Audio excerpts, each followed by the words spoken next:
దేవుని పరిశుద్ధమైన ఘననామమునకు స్తోత్రములు కలుగునుగాక.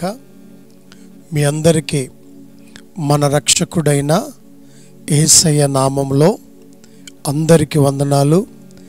దేవుడు మనలందరినీ సమృద్ధిగా దీవించునుగాక. ప్రభునందు ప్రియులరా, ఈ సమయంలో కొద్ది సమయం దేవుని వాక్యాన్ని మనం ధ్యానం చేద్దాం. అందరం కూడా తలలు వంచినట్లయితే చిన్న ప్రార్థన చేసుకొని దేవుని వాక్యములోనికి వెళదాం. మా సకల ఆశీర్వాదములకు కారణభూతుడా, మీరు మా ఎడల చూపుచున్న కృపలన్నిటి కొరకాయి మీకు వందనాలు. మీరిచ్చిన శ్రేష్టమైన సమయమును బట్టి కృతజ్ఞతలు చెల్లిస్తున్నాం. ఈ సమయంలో మీరు మాకిచ్చిన లేఖనమును బట్టి వందనాలు. ఈ సమయంలో ప్రభువా, పరిశుద్ధ గ్రంథములో నుండి లేఖనములు మేము ధ్యానిస్తుండగా ఈ సమయంలో నీ వాక్కు ద్వారా మీరు మాతో మాట్లాడి మమ్మల్ని అందరినీ కూడా బలపరచుమని యేసు నామములో ప్రార్థించి వేడుకొనుచున్నాము తండ్రి, ఆమేన్. ప్రభునందు ప్రియులరా, ఈ సమయంలో దేవుని యొక్క వాక్యాన్ని మనం ధ్యానం చేద్దామండి. ఈ భూమి మీద చాలామంది ఏమనుకుంటారంటే, నేను ఒక మంచి వ్యక్తిగా ఉండాలి, ఒక ఆదర్శవంతమైన వ్యక్తిగా, ఒక ఆదర్శవంతమైన స్త్రీగా, పురుషుడిగా, తల్లిగా, తండ్రిగా ఉండాలని చాలా ఆశపడుతూ ఉంటారు. ప్రియులరా, ఆదర్శం అనగా మాదిరి. ఈ మాదిరికరమైన జీవితం అంటే మనల్ని చూసి ఇతరులు నేర్చుకునే విధంగా మన జీవితం, మన నడవడిక, మన మాట, మన క్రియలు ఇవన్నీ కూడా ఇతరులు మనలో నుండి నేర్చుకునే విధంగా మనం జీవించాలనే ప్రతి వారికి కోరిక ఉంటుంది. అయితే పరిశుద్ధ గ్రంథములో నుండి మనం మరి లేఖనాల్ని ధ్యానించినప్పుడు మనందరికీ కూడా, యావత్ మానవ జాతి అంతటికి, మానవాళి అంతటికి కూడా యేసుక్రీస్తు ప్రభు మాదిరిగా ఉన్నాడు. యేసు ప్రభువే గొప్ప మాదిరి. ఇంకా ఆయన లాంటి వారు ఎవరు లేరండి. అన్ని విషయాల్లో కూడా యేసు ప్రభు ఈ లోకంలో జన్మించి, జీవించి, మరణించి, చనిపోయి, సమాధి చేయబడి, మూడో దినాన మృత్యుంజయుడిగా తిరిగి లేచి పరమునకు వెళ్ళాడు. ప్రియులరా, ఆయన పుట్టుక నుంచి పునరుత్థానం వరకు ఆయన జీవితాన్ని మనం పరిశీలన చేస్తే, యేసు ప్రభువారు ఆయన జీవితాన్ని సమస్త మానవాళికి మాదిరిగా ఆయన ఉంచారు. ప్రియులారా, ఆయన జీవితం మనకు మాదిరి, ఆయన నడవడిక, ఆయన ప్రవర్తన. పరిశుద్ధ గ్రంథంలో నుంచి ఒక 4 విషయాలు మీకు ప్రియులారా చూపించాలని ఆశపడుతున్నాను. యేసు ప్రభువే మనకు మాదిరి. ఏ విషయాలలో మాదిరి, ఏ విషయాలలో యేసు ప్రభు మనకు మాదిరిగా జీవించాడు అని ఆలోచన చేస్తే, పరిశుద్ధ గ్రంథంలో యోహాను సువార్త 13వ అధ్యాయం 15వ వచనంలో ఈ విధంగా వ్రాయబడింది: నేను మీకు చేసిన ప్రకారము మీరును చేయవలనని మీకు మాదిరిగా ఈలాగు చేసి తిని. చూడండి, ఎంత అద్భుతమైన మాట. సాక్షాత్తు యేసు ప్రభువే ఈ మాట ఇక్కడ సెలవిస్తున్నారు. నేను మీకు మాదిరిగా ఈలాగు చేస్తుని. యేసు ప్రభు మాదిరిగా, యేసు ప్రభు మనకు మాదిరి చూపాడు. ఏ విషయాల్లో మాదిరిగా మనం చూడగలం, యేసయ్య ఏ విషయాల్లో మనకు మాదిరి చూపాడు అంటే, పరిశుద్ధ గ్రంథములో మొట్టమొదటిగా మత్తయి సువార్త 4వ అధ్యాయం ప్రియులరా 1 నుంచి 10 వచనాలు మీరు చదువుకోండి. యేసు ప్రభు దేని విషయంలో మాదిరి అంటే ప్రియులారా, మత్తయి సువార్త 4వ అధ్యాయంలో యేసు ప్రభువారు 40 దినాలు ఆయన ఉపవాసం ఉండి అరణ్యములో ప్రార్థించినట్లుగా మనం చూస్తాం.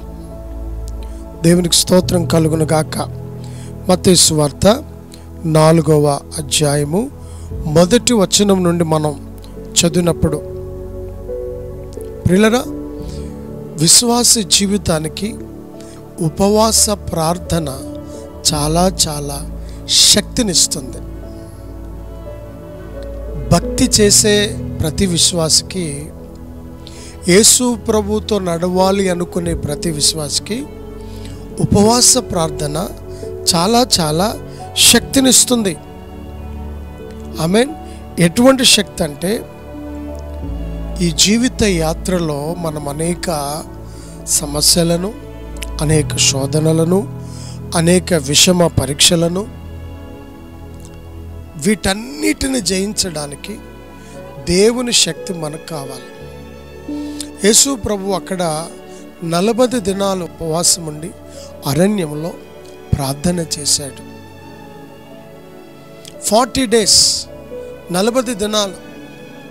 ఈనాడు చాలామంది విశ్వాసులు, మీరు ఏదన్నా చెప్పండి పాస్టర్ గారు, నేను మాత్రం ఉపవాసం ఉండనండి అంటారు.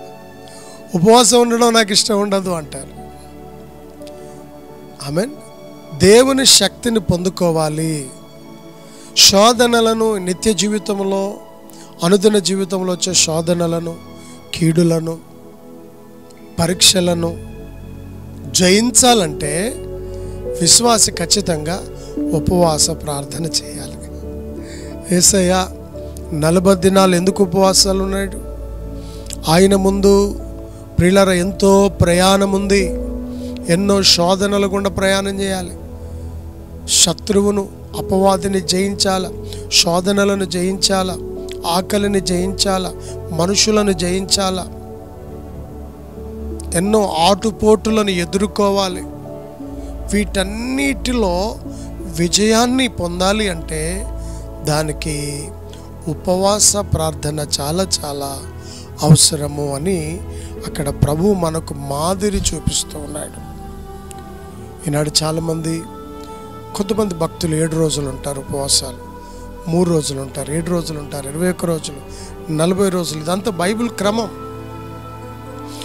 బైబిల్లో మీరు చూడండి, ఉపవాసం ప్రార్థన చేసిన భక్తులు గొప్ప గొప్ప విజయాలను చూశారు, జయాలను చూశారు, ఆశీర్వాదాలు చూశారు, శ్రమలను అధిగమించారు, శోధనలను అధిగమించారు, కీడులను అధిగమించారు. కాబట్టి ఉపవాసం ఉండి ప్రార్థించుటలో యేసు ప్రభువే నీకు నాకు మాదిరి.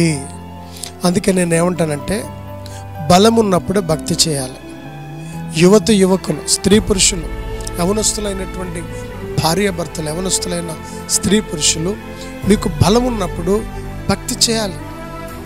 మేము కూడా 40 రోజులు ఉపవాసాలు, 21 రోజులు ఉపవాసాలు, 21 రోజులు, 7 రోజులు, 3 రోజులు ఉపవాసాలు ఉండి ప్రార్థించినటువంటి అనుభవం దేవుడు మాకు ఇచ్చాడు.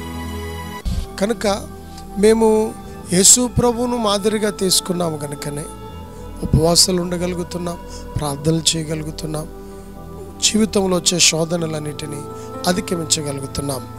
కాబట్టి ఉపవాసం ఉండి ప్రార్థించడంలో యేసు ప్రభు మనకు మాదిరి. రెండవదిగా యోహాను సువార్త మొదటి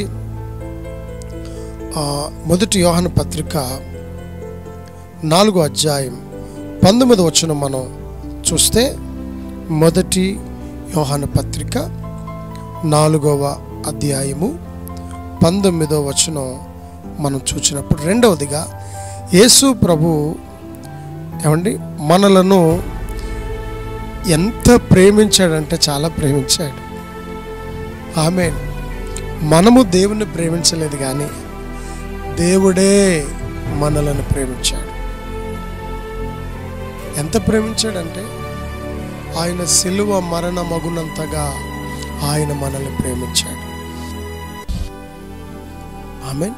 బైబిల్ చెప్తుంది, దేవుడు ప్రేమయ్య ఉన్నాడు, దేవుడు లోకమును ఎంతో ప్రేమించెను. ప్రేమ చాలా గొప్పది. ఆమేన్. క్రొత్త నిబంధనకు వచ్చినప్పుడు పాత నిబంధన 10 ఆజ్ఞలను, కొత్త నిబంధనకు వచ్చినప్పుడు 2 ఆజ్ఞలుగా కుదించాడు. అందులో రెండవది ఏంటో తెలుసా? మొదటిగా నీ దేవుని ప్రేమించాలి, రెండవదిగా నీ పొరుగువారిని ప్రేమించాలి. యేసు ప్రభువారు ఎవరెవరిని ప్రేమించాడు? పాపులను యేసయ్య ప్రేమించాడు, రోగులను యేసయ్య ప్రేమించాడు, చెడ్డవారిని యేసయ్య ప్రేమించాడు. ఈ విధంగా మనం లేఖనాలు చూస్తే ఆయన ప్రేమ కలిగిన దేవుడు, దయ కలిగిన దేవుడు, నన్ను ప్రేమించినవాడు, నిన్ను ప్రేమించినవాడు. మనము చీకట్లో, మనము పాపములో, మనం అంధకారంలో ఉన్నప్పుడు, మనం చెడు జీవితాన్ని జీవిస్తున్నప్పుడు యేసయ్య మనలను ప్రేమించి ఆయన తన ప్రేమను మన ఎడల వ్యక్తపరిచి మన జీవితాలను ఆయన రక్షించాడు. ఆయన ప్రేమే మనలను ఈరోజు ఇక్కడ నిలబెట్టింది, ఈ స్థితిలో పెట్టింది. ఆమేన్. చాలామందికి ఎట్లా ప్రేమించాలో, ఎదుటి వ్యక్తిని ఎట్లా ప్రేమించాలో, ఎట్లా చేర్చుకోవాలో తెలియదు. మీరు ప్రేమించిన వారిని ప్రేమిస్తే ఏం ఫలితం అని బైబిల్లో ఉంది. కాబట్టి యేసు ప్రభు కుష్ఠరోగులను ప్రేమించాడు. యేసు ప్రభు పాపము చేత పట్టబడిన స్త్రీల లాంటి వారిని ప్రేమించాడు. ఆమేన్. ప్రియులారా, యేసు ప్రభు ప్రేమ చాలా గొప్పది. ఆయన ప్రేమ మాటతో కాదు, ఆయన ప్రేమ క్రియారూపకంగా చూపించాడు. ఎటువంటి క్రియ అంటే సిలువ మరణమగునంతగా ఆయన మనలను ప్రేమించాడు.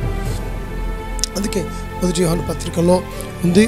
మొదటి యోహాను పత్రిక ప్రియులారా 4వ అధ్యాయం 19వ వచనంలో మనము దేవుణ్ణి ప్రేమించలేదు కానీ మొదట దేవుడే మనలను ప్రేమించాడు. ఆమేన్. మూడవదిగా చెప్తాను, యేసు ప్రభు దేంట్లో మాదిరి అంటే పరిచర్య చేయడంలో మాదిరి. బైబిల్ చెప్తుంది మనుష్య కుమారుడు పరిచర్య చేయడానికి లోకానికి వచ్చాడు కానీ పరిచర్య చేయించుకొనటానికి రాలేదు. అనేకులకు క్రయధనముగా తన ప్రాణమునిచ్చుటకు వచ్చెను అని లేఖనములో ఉన్నది. పరిచర్య చేయడంలో యేసు ప్రభు గొప్ప మాదిరి. 4వదిగా ఫిలిప్పీలకు పౌలు గారు రాస్తారు 2వ అధ్యాయం 8వ వచనంలో తగ్గించుకొనడంలో యేసయ్య మనకు మాదిరి. ఎంత తగ్గించుకున్నాడంటే ఆయన, మీరు ఫిలిప్పీ పత్రిక 2వ అధ్యాయం 8వ వచనం చదవండి. సిలువ మరణమగునంతగా ఆయన తన్ను తాను రిక్తునిగా చేసుకొని మన కొరకు ఆయన దేవుడై ఉండి, సర్వోన్నతుడైనటువంటి దేవుని ఏమండి కుమారుడై ఉండి, ఆయనకు సర్వాధికారం ఉండి, సర్వశక్తి కలిగిన దేవుడై ఉండి, ప్రియులారా ఎంత తగ్గించుకున్నాడంటే నేల మట్టుకు తగ్గించుకున్నాడు. మన కొరకు ఆయన తగ్గించుకొని ప్రియులారా ఆయన తగ్గింపును చూపించాడు. దేవుడు అంటే ఇట్లా ఉండాలి. దేవుడు అంటే తగ్గించుకున్న స్థితిలో మానవుని కొరకు తగ్గిన వాడే దేవుడు. దేవుడు అంటే ఎలా ఉండాలో అక్కడ చూపించాడు. శిష్యుల పాదాలు కడిగి చూపించాడు. ఆమేన్. కాబట్టి ఆయన చాలా తగ్గించుకున్నాడండి యేసు ప్రభు వారు. ఆయన జీవితంలో ఎక్కడ కూడా గర్వం, అహంకారం, ఇవేమి కూడా లేవు. చాలా దీనుడిగా మారి తగ్గించుకొని గొప్ప పరిచర్య చేశాడు, మనకు మాదిరి చూపించాడు. బైబిల్ చెప్తుంది తను తాను తగ్గించుకున్నవాడు హెచ్చింపబడు. విశ్వాసులారా, యేసు ప్రభువును మనం చూడాలి. ఆయన ఎట్లా తగ్గించుకున్నాడో ఈ లోకంలో మనం కూడా అంతా తగ్గింపు కలిగి జీవించాలి. ఎవరు తగ్గించుకొని జీవిస్తారో వారు హెచ్చించబడతారు. తగ్గింపు లేని వాళ్ళందరూ యేసు ప్రభువును చూడండి. ఆయన దేవుడై ఉండి ఎంత తగ్గించుకున్నాడో మనం ఎంత తగ్గించుకోవాలో యేసు ప్రభువును చూస్తే మనకు తగ్గింపు వస్తుంది. కనుక తగ్గించుకోవడంలో యేసయ్య మనకు మాదిరి. మొదటి పేతురు పత్రిక 2వ అధ్యాయం 21వ వచనంలో చక్కటి మాట ఉంది. శ్రమ అనుభవించడంలో ఆయన మనకు మాదిరి చూపించాడు. అయ్యా శ్రమలు వస్తున్నాయండి, కష్టాలు వస్తున్నాయి, రావా? బైబిల్లో యేసు ప్రభువును నమ్ముకున్న బిడ్డలకు శ్రమలు రావు, కష్టాలు రావా అని ఎక్కడ రాయబడి ఉందా? అట్లేం లేదు. యేసు ప్రభు శ్రమ అనుభవించాడు. మనం కూడా నిత్య జీవితంలో శ్రమలు వస్తాయి, కష్టాలు వస్తాయి, శోధనలు వస్తాయి. వాటన్నిటిని జయించాలి. యేసు ప్రభు శ్రమలు అనుభవించాడు, శ్రమలను అనుభవించి శ్రమలన్నిటిని జయించాడు. మూడోది చివరిగా ప్రియులారా, నేను ఇంకొక మాట చూపిస్తాను. మత్తయి సువార్త 4:10 అపవాదిని జయించడంలో యేసయ్య మనకు మాదిరి. ఆమేన్. కనుక మొట్టమొదట ఉపవాసం ఉండడంలో యేసయ్య మనకు మాదిరి, ఇతరులను ప్రేమించడంలో, మనుషులను ప్రేమించడంలో యేసయ్య మనకు మాదిరి, పరిచర్య చేయడంలో యేసయ్య మనకు మాదిరి, తగ్గించుకొనడంలో యేసయ్య మనకు మాదిరి. ఆమేన్. అలాగే శ్రమలు అనుభవించడంలో యేసయ్య మనకు మాదిరి. చివరిగా సాతానును జయించుటలో యేసయ్యే మనకు మాదిరి. యేసయ్య ఎక్కడ ఓడిపోలేదు. ఆయన ప్రియులారా సాతాను జయించాడు, సాతాను కుయుక్తులను జయించాడు, సాతాను పన్నాగములను ఆయన జయించాడు. ఆయన ఓడిపోలేదు. అందుకే తన ప్రజలను ఎప్పుడు కూడా ఆయన ఓడిపోనివ్వడు. ఆమేన్. విజయాన్ని పొందుటకు, జయాన్ని పొందుటకే ఈ లోకంలో యేసయ్య మనలను ఏర్పరచుకున్నాడు. యేసయ్య జయించాడు సాతాను, మనము కూడా సాతాన్ని జయించాలి. కనుక యేసు ప్రభును మనం మాదిరిగా తీసుకుందాం. యేసు ప్రభును మాదిరిగా తీసుకొని ఈ లోక యాత్రలో, ఈ జీవిత యాత్రలో మనము కూడా యేసు ప్రభు జీవించిన మాదిరిని అనుసరిస్తూ జీవిస్తూ ముందుకు సాగిపోదాం. పరిశుద్ధాత్మ దేవుడు తన సన్నిధి మనందరికీ తోడై నడిపించునుగాక. ఆమెన్. God bless you.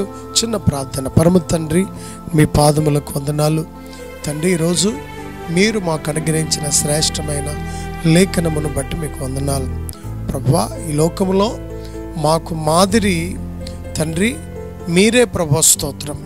ప్రతి మనుషుల్లో బలహీనతలు ఉంటాయి, తప్పులు ఉంటాయి, పొరపాట్లు ఉంటాయి.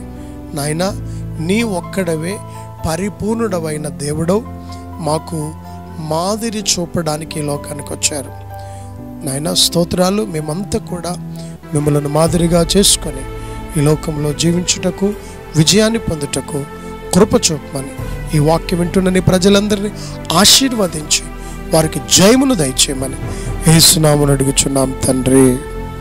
Amen. Amen. God bless you. Praise the Lord. దేవుడు మనల్ని అందరినీ దీవించును గాక. ఆమెన్. ఆమెన్.